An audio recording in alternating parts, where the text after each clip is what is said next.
In this video series, we are going to start a very basic course for any newcomer who wants to learn the website development.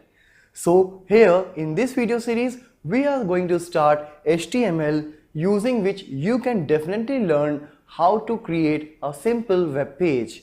And after that, when you will be done by creating number of web pages, you can simply link them up logically in order to create a bigger aspect that is called the website. Whatever website you can make using HTML will remain static unless and until you will include any server-side methodology in order to make them dynamic. But we'll not discuss about some advanced things here. We are going to discuss very basic things, as this course is specially designed for the very beginners. So here, what is all required before you getting started with HTML is the basic fundamental knowledge of computer, like how to start. Obviously, you are watching this video, you know how to start, alright? You should be familiar by how to create the files, how to create the directories. You should have a basic text editor, like I'm a Microsoft user, Windows user, so I will just use those as a text editor where I will write the HTML. And once I'm done with writing the HTML, I would like to see the output, and you can see the output in any web browser. Like we do have a lot of browser like Chrome, Firefox, Internet Explorer, Safari. As per your requirement, as per your choice, you can just get a free browser online and you can start working on HTML. So this is the only requirement. Now, before getting started more about the HTML, let's get some basic idea what this HTML is all about. So basically, HTML stands for Hypertext Markup Language. So let's understand what this word Hypertext Markup Language stands. Language is a very simple thing. Like whenever I would like to make a communication, I will use a language. Like right now, we are communicating with each other. So I'm using English as a language.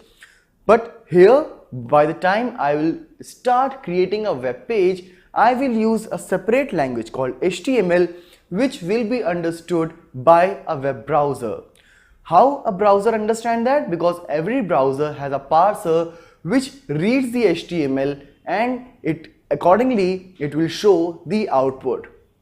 When I say markup language will represent any tag-based language. Tag-based language is something where the angular brackets like the less than and greater than symbol will comprise a tag. I'll show you how the tag-based language looks like. We do have a lot of tag-based language nowadays, but here we'll show you the basic structure of any tag-based language, and especially here we'll talk about the HTML. And hypertext. What this hypertext is all about? Basically, whatever text you require in order to create a web page is a hypertext. If that particular text contains a link, means that link for some other location, maybe some other page or some other location on the same page, that text will be called hyperlink. Alright, so what I said, whatever text is required to create a web page is hypertext, and if that hypertext contains a link to other location, it's a hyperlink. Alright, so hypertext markup language, this is all about the name. Now, as I said, this is a tag based language. Alright, you can see it's a tag based language used to create the web pages. So whenever you would like to create a website, it will start by creating a single web page to multiple web pages, and then after linking them logically, it will be a website, because website is nothing but logically linking of the web pages.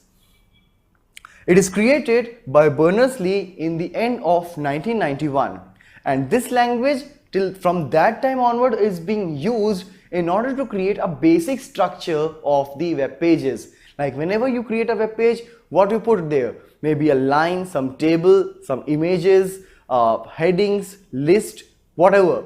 So whatever you want to put on a web page, including a media or something, you can use HTML in order to do that all. So what I said is developed with the intent of definition the structure of the documents like heading, paragraph, list, etc. Now let's discuss how this HTML actually works.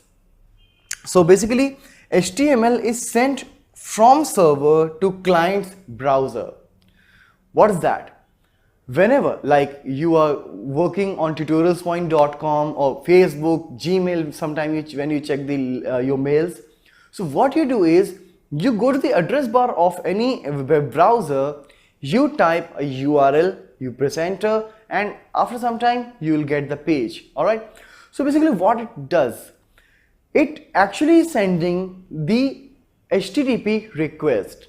Yes, basically whenever you are making a communication over the network means it's internet. Alright, so whenever a communication takes place over the network, some kind of protocol is required, and that protocol will be nothing but the rules and regulations in order to create the communication successful. So depends what kind of material we are going to transfer over the network, we will use that particular protocol. So here which protocol am I working with? I'm working over HTTP protocol, that is Hypertext Transfer Protocol. Transfer, you all know what is transfer, and protocol is a rules and regulation. Again, the term hypertext is here, and what I said just now, hypertext is the text which is used to create a web page. Alright, so whenever a client is making a request, http://www.facebook.com, whatever site you are seeking for, you are making an HTTP request, and what it is doing actually is, if your request is valid, listen, there are a lot of things that goes on the background, but as I said, this course is for beginners. I am not going to cover all the advanced methodologies here, but I am taking in a very basic example. So as here you can see, it's a server, here are the client, and they are connected with the internet. So whenever a client browser, obviously when I say client will make a request through the browser because it is in HTTP protocol. So the client is making a request to the server, and every time when an HTTP request is made, if that particular request is valid, means if the client is authorized to access that particular page, only then the HTML of that particular page will be sent from server to client over the network using HTTP protocol. As soon as the HTML is on the client's browser, I told you, like browser have the capability of reading the hypertext markup language and can show the output as it is designed. So this is how the communication takes place over the network. Using HTTP protocol, the server will send the HTML of the particular page. As I said, in a website there could be a number of web pages, so whichever page is required, the server will send that particular web page over the network to the client browser, and browser will read the information and will show it to the user. So let's see how the HTML looks like. So here you can see it's HTML. These are the tags, like the angular brackets I was talking about. These are the tags. So whenever an HTML document is need to be created, we'll start it with the HTML tag, we'll finish it up with the closing tag of HTML. As you can see, what is the closing tag? We are putting the slash just before the name of the tag. This is the opening tag and this is the closing tag. Alright, so majorly means basically most of the tags which we will learn will have the pair, like opening and closing. We do have some non-pair tags which I will discuss during the course curriculum itself.